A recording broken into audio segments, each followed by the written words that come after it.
Good afternoon, dear listeners from every part of the country, city, and overseas.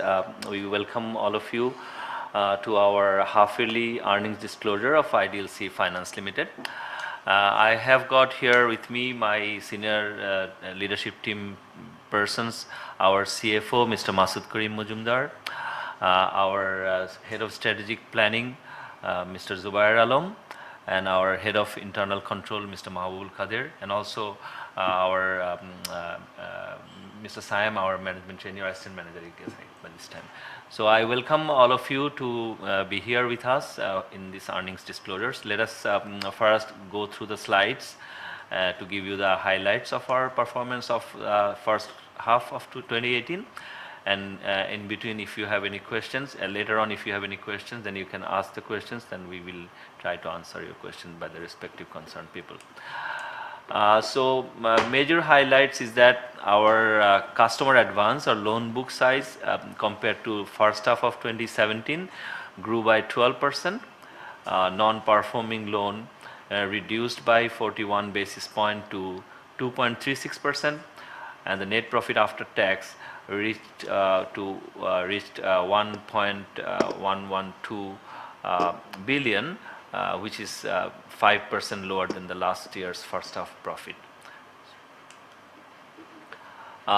If we look into our balance sheet and customer advance figure on quarter-to-quarter basis, we can see that in the last quarter our balance sheet size grew by 9%. Our customer advance first quarter grew by 7% and this quarter 10%. So actually from December 31st up to this 30th June, our loan book size grew by 10%. But if we compare last year's first half, then it's grew by 12%. So what was our deposit growth rate? As we mentioned earlier, the deposit contribute around 81% of our funding basket. There was lots of situation change in the market. We have seen challenging liquidity situation in the after second month of this current calendar year, and recently there were even more challenges by certain policy making related issues, environmental issues. If you look into in that scenario, our deposit grew by 10% in the second quarter. Although there was no growth in the first quarter, but in the second quarter we could raise lots of deposit from the market even in this liquidity challenging situation. Now if you look into our loan book size growth by business segment wise, our SME loan book has grown by 8% in the first half, although in the second quarter it grew by 2%. The major reason, you will see the same pattern in SME and consumer. There are certain reasons that normally SME business are flourished by the festival season. So in the before the festival season we see a lot of loan disbursement, but during the festival season there is a sometimes prolonged holiday mood, and after that is a dull period, so it's normal. So but if you take the total half yearly growth rate, it was 8%. Consumer loan half year grew by 7%, but the last quarter it grew up by 4%. And one of the reason in the home loan business that when the liquidity challenges came up, interest rate moved up from last March, then there was less demand from the customers because they were not that much interested to take home loan at higher rate. And if you compare the home loan market, the major housing finance company in the private sector, we can see that many of them had degrowth, although IDLC has got this first half 7% growth in consumer loan. Corporate first quarter grew by 19%, second quarter 6%. So actually year on year we grew by almost 25, 26, 27%. And because of the market liquidity scenario, the corporate disbursement can fluctuate and it may be a bit more volatile in the coming period. Our overall NPL scenario has improved. I would say that reasonably. It declined from 2.80% to now June 30, 2.36%, and the major reason for this reduction is that we could settle some of the accounts, collect some money, better monitoring collection system, also a few rescheduling of long-standing problem cases. And from our analysis, we do not have any major future shocks in our loan book size. As I have been consistently telling that IDLC's credit management system, approval process, governance is what we think is one of the superior in the market. And historically, IDLC overall loss ratio actually eventually is less than 1%. So we are tightening our credit policy further so that we can improve our NPL scenario in the coming days. And we do not expect major shocks in NPL scenario in the coming period. Net interest income scenario, if we look into Q to Q basis, our net interest income rose by 8% in the second quarter in this challenging period, and that's happened because of in the very beginning of the year we repriced our portfolio. When the interest rate started moving up, we repriced our loan book size in many cases, in actually almost more than 80% cases, and in meantime we also had some portfolio growth rate. And of course, as I mentioned last time, we are improving our collection efforts. Every single month we are doing something to improve the collections. But operating income, if you can see that, more declined a little bit. It's almost flat, and that happened. You know, IDLC is a portfolio of lending business and capital market business. And last year, we made 120 crore taka in local currency profit after tax from lending business and 110 crore taka from capital market business. So but this year the market is down by almost 15%. So and the markets industries brokerage commission volume is also declined by almost 60%. So in that scenario, IDLC still could maintain kind of almost flat the operating income, and that happened basically because of less fee income. Operating expense last quarter, we could still contain that 561 million, and the cost income ratio 39%. So we will remain cautious in this cost income ratio management, and we hope that if business is good, we will invest more, but we will try to maintain cost income ratio at this level in the coming period.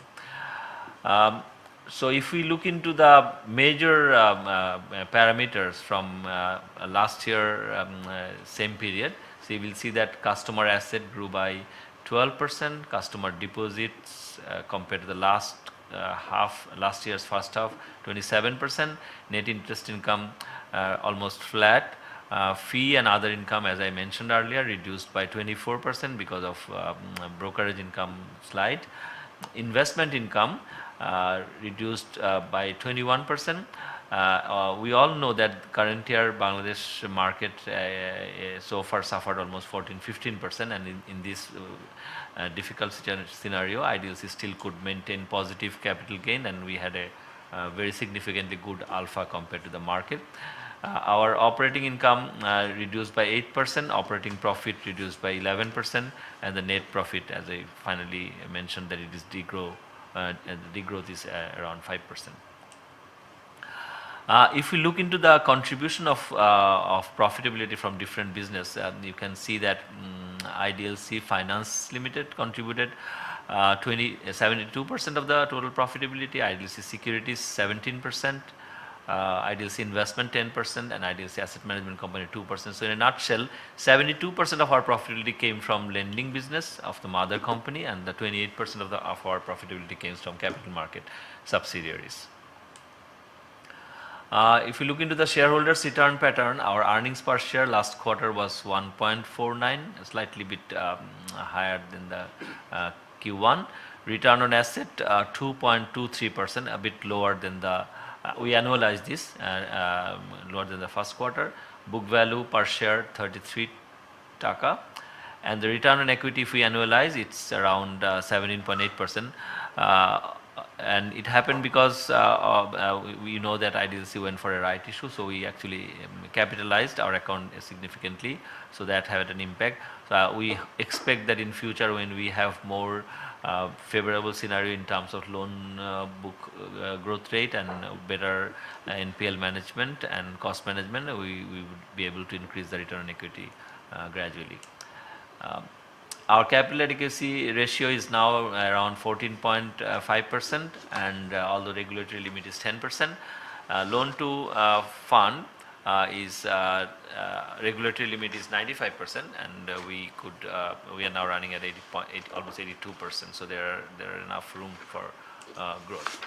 So looking forward, we expect that the situation will remain in the financial market a bit challenging. Interest rate scenario we need to watch, and depending on the latest interest rate structure advocacy going on in the market, there can be a situation for many players in the market where liquidity can be a significant problem.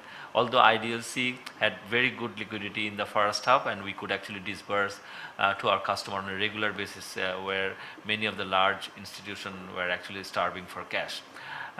We expect that we will continue to generate more deposits growth in the market, and we expect to maintain our margin, net interest margin.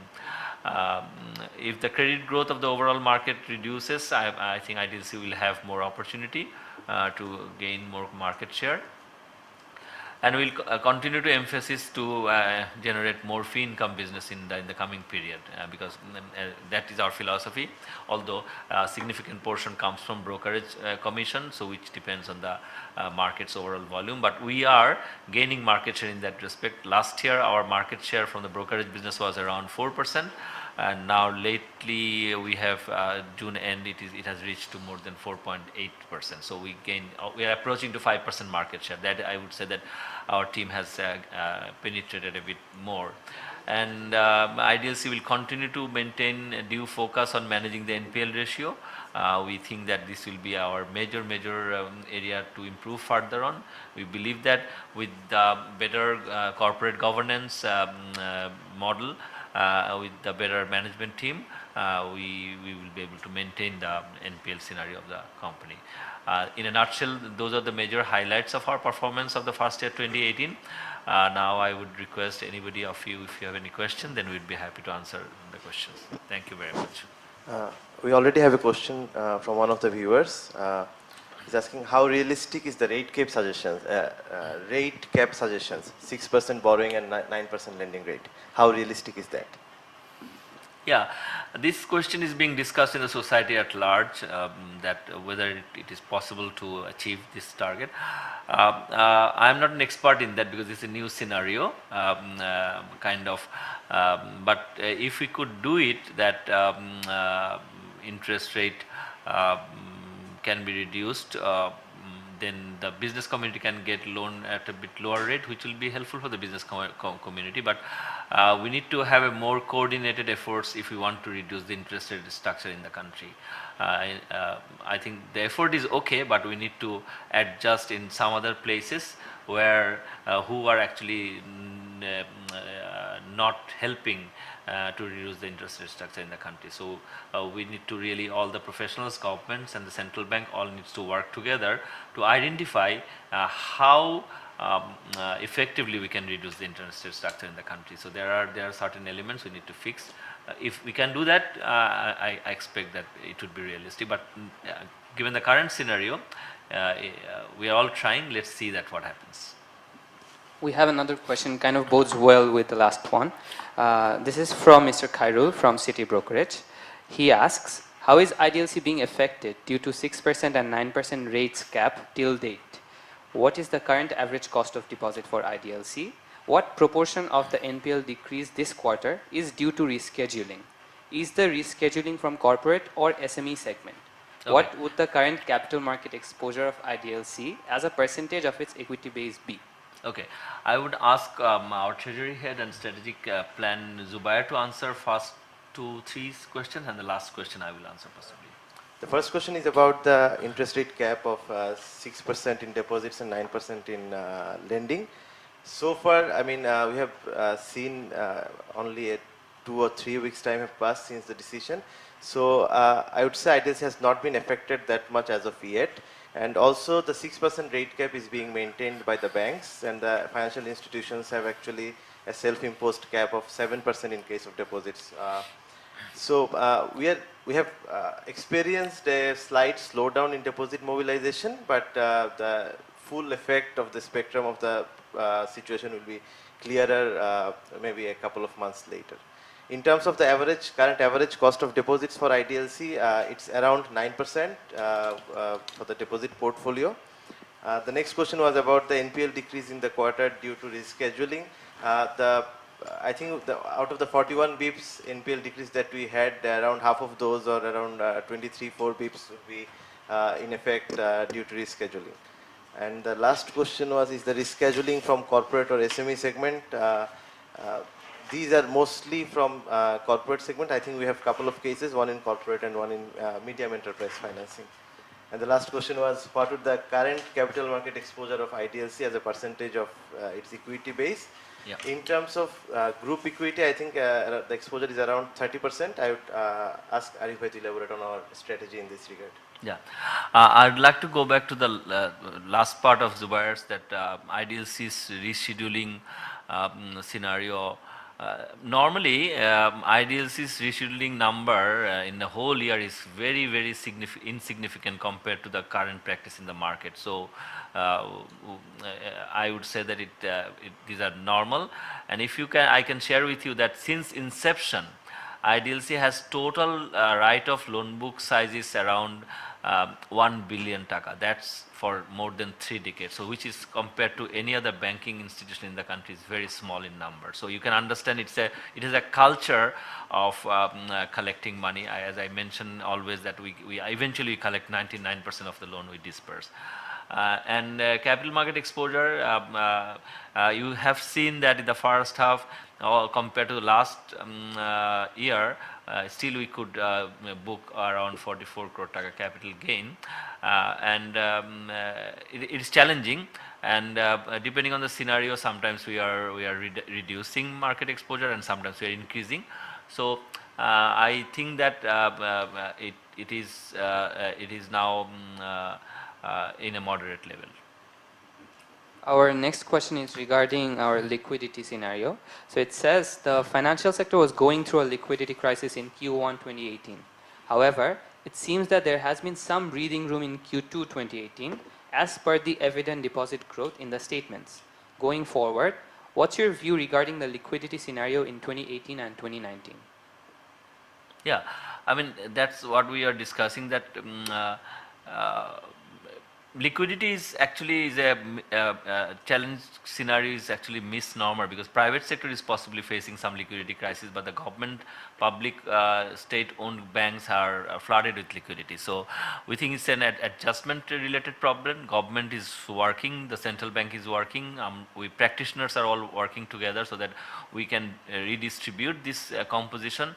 I think gradually liquidity situation may improve, because credit growth also reduced. It's not that high credit growth is going on, but it all depends on how foreign exchange market actually performs, because if the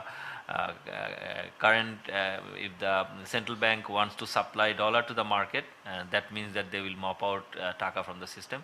In that scenario, if that happens, then there can be some more liquidity pressure. But I think that overall it's an adjustment issue, and for IDLC, I think liquidity will not be a major issue in the coming period, in this year or next year. Our next question is again about our capital market exposure. It says, since contribution from capital market operation decreased and DACX went down in 2018, has IDLC reduced its capital market exposure, or is there any plan if not happened already? As I said, that is a dynamic process. We sometimes buy every week, every month we buy new or increase our exposure in the market. Sometimes we reduce. So you see that still our contribution from the capital market first half was 28%. I think that IDLC's capital market operation is a core part of the whole business. So I think as I mentioned that compared to the last year, our capital market exposure is now reasonably moderate. So we think that we are managing risk in a better way. Okay, our next question is regarding the interest rate caps again. It asks, is the 9% cap only for corporate, or is this applicable for SME loans as well? No, as per our understanding from the policymakers, for SME financing, they have not requested us anything. If I may supplement, the 9% cap is for corporate working capital finance only. So it's not for term loan as well. So although we're hearing a lot about this 9% lending rate, it's not to do with the mainly term loans. And if I may mention here that we do only term loans, so it doesn't affect us that much in terms of lending operations. Okay, our next question is, if national savings certificate rates are not changed and rate caps are not implemented directly, how do you see the pressure on lowering corporate lending rates playing out in the end? Yeah, that's as I mentioned. We need to watch it. I cannot predict everything, but if it depends on if we do not get enough deposits, then what will happen? Then we cannot lend. So there can be some if that kind of scenario, there can be some pressure on credit growth, but we need to see that how far we can go. Okay, we have a question regarding our operating expense. It has asked, what components of operating expenses helped you reduce costs? What is the amount of tax reduction you were able to take this quarter? And this question has been asked from Mr. Asif from Edge Research. So I would request our CFO to answer this question. The first part, how did you reduce the operating expense? What components you actually worked in? Thank you very much. In fact, we have, as we have seen, there is a reduction in our top line. So we were cautious about our expense also. So in many cases, we work for process re-engineering and also for HR perspective. We work in efficiencies also. So for process re-engineering efficiency, that helps us to reduce some expenses. And in case of taxes, as you know, the corporate tax rate has been reduced to 37.5% from 40%. In first quarter, we have reduced around 6 crore. Thank you very much. Yeah, I can supplement that in cost management issue. We are actually focusing on more productivity per person. So additional recruitments are being much cautiously reviewed and approved, and also existing HR numbers being analyzed. We actually now are in the process of going through a huge job analysis in the whole organization. So this will continue. So major savings will be coming from more productivity improvement and more technology engagement by reviewing the process, by unnecessarily cutting down the process which are not that much important. So yeah. Next question. In March 2018, we heard about $40 million investment from IFC for affordable housing. Any update on this? The update is that the $40 million loan has been approved from the board of IFC, and we are currently in the process of obtaining necessary regulatory approvals for the loan to be executed. So we'll update you again when there is progress on that. Next question. On a standalone basis, specific provision have been increased by around BDT 77 million. Can we have an explanation on that? Of course, I mean, specific provision is meant for the accounts that are classified. So as you can see, the classification rate or the NPL percentage has remained largely stable from fourth quarter to first half. If we ignore the write-off and the rescheduling for a moment. So as our portfolio increases, overall I think the NPL or the classified accounts have also increased. So I think 77 million is largely at par with what we have in terms of loan provisioning in the specific provisions. Apart from that, I think although it says a specific provision, there has been another specific provision that has been taken for the diminution in the value of investments, and that is basically for the reduction of price in the shares that we hold in our portfolio. We have mark to market. We have another question regarding clarification for the rate caps. It asks, is the 9% rate cap applicable for existing loans or new loans only? I think these are applicable for the new loans, and as our Treasury Head Mr. Zubair mentioned, these are not for all kinds of loans. These are only corporate loans where short-term working capital financing. Yeah. And also I would supplement, there is nothing official about it. The question is whether it is official now. Basically, this has been decided by the Bank Owners Association, so it's a self-imposed rate cap. There is no, official regulatory requirement as such. Thank you. I hope that clears out the matter. We have a question again regarding our OPEX. It has already been answered, but I'll ask anyways. What were the reasons for negative OPEX growth in Q2 2018? Example, salary cut, employee layoff, or benefits from tech investment?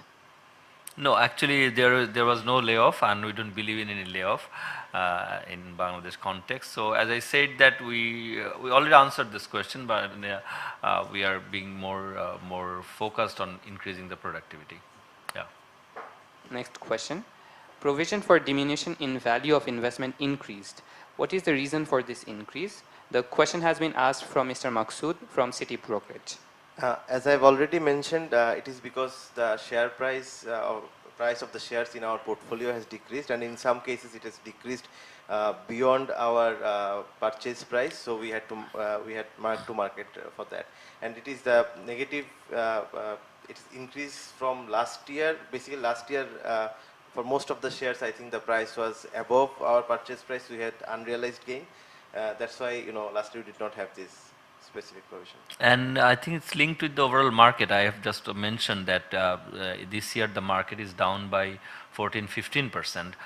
In that context, we in the first half we could still generate some capital gain. But in the portfolio, we had some shares where we saw that the market value has reduced below our cost price, so that's the reason we maintain. But if you compare in future with the other market participants in the capital market like IDLC, then you will see that possibly IDLC's alpha is not bad. Many of the operators in the market who are investing in the equity market, they might have further more provision or loss. So, but we are not complacent. We try to remain very vigilant so that we can maintain the value creation for our honorable shareholders. Okay, I think the next one, it seems, might be our last question. What kind of guidance are you seeking from tomorrow's monetary policy statement?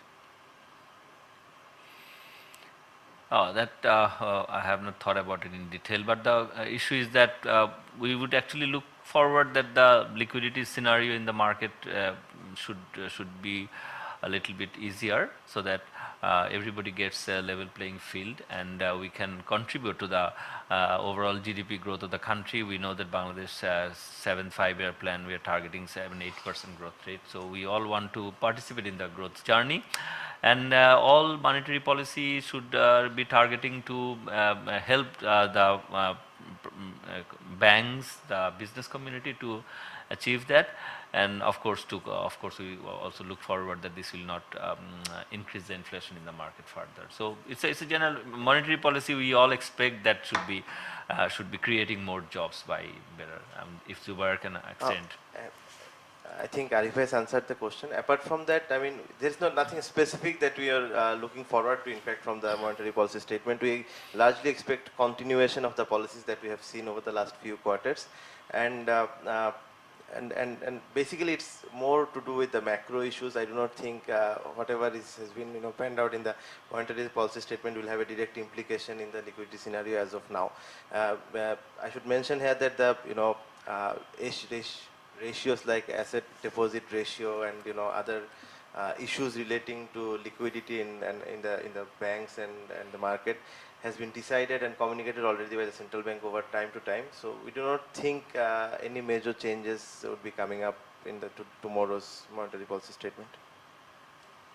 I think we have time for a few more questions. So we received this question that asks, has spreads declined in Q2 versus Q1? And can we get some guidance on interest spreads for the second half? I think we have already mentioned during the presentation that we do not see our spreads going down any further this year as of now, touch wood. Basically, our spreads has had some correction over the year.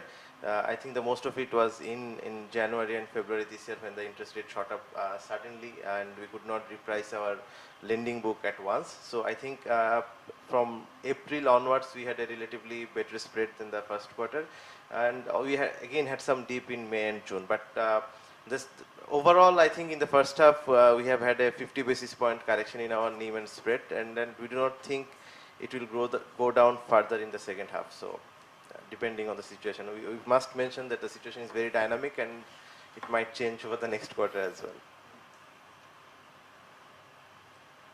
We have another question. You said rate cap is not official. However, the central bank circular on only one rate raise allowed, does that affect us, and how, or only for banks? Only one rate change allowed. Of course, it does affect us, but I think by the time the circular was issued by the central bank, I believe most of the prudent financial institutions have actually repriced their lending book in line with the increase in the deposit rates. It would have been even greater burden on the banks and FIs if the deposit rates kept increasing, but as we have said over the last few days, we have seen deposit rates somewhat stabilize. So I don't think at this moment in time it is a big problem, but as for whether it is applicable for banks only, no, I think it's for banks and FIs as well, so it's for us as well. Yeah, just to add to that, although it's not official, but actually we are all working with the central bank and the concerned government to implement the decision that we are trying to reduce the interest rate, and in line with that our association central bank advised us to fix the 90 days deposit rate not more than 7%, and we have been following that. So we are all trying together to try to implement the situation, but if there is any issue in between, we are in the process of discussion with them. I'm sure that if we all can try, we can create a better level playing field in this regard. With that, we have reached the end of our Q&A session. So if that is over, I once again thank all of you to take your time to log in with us, to take interest in IDLC. I also thank my colleagues, especially Saim, who has actually moderated the whole Q&A session, very young professional, our strategic planning head Mr. Zubair, our CFO Masud Karim Mujumdar, and our internal control Mahbub, and also the technical people who have supported us. I thank all of you. See you next time inshallah. Take care. Goodbye.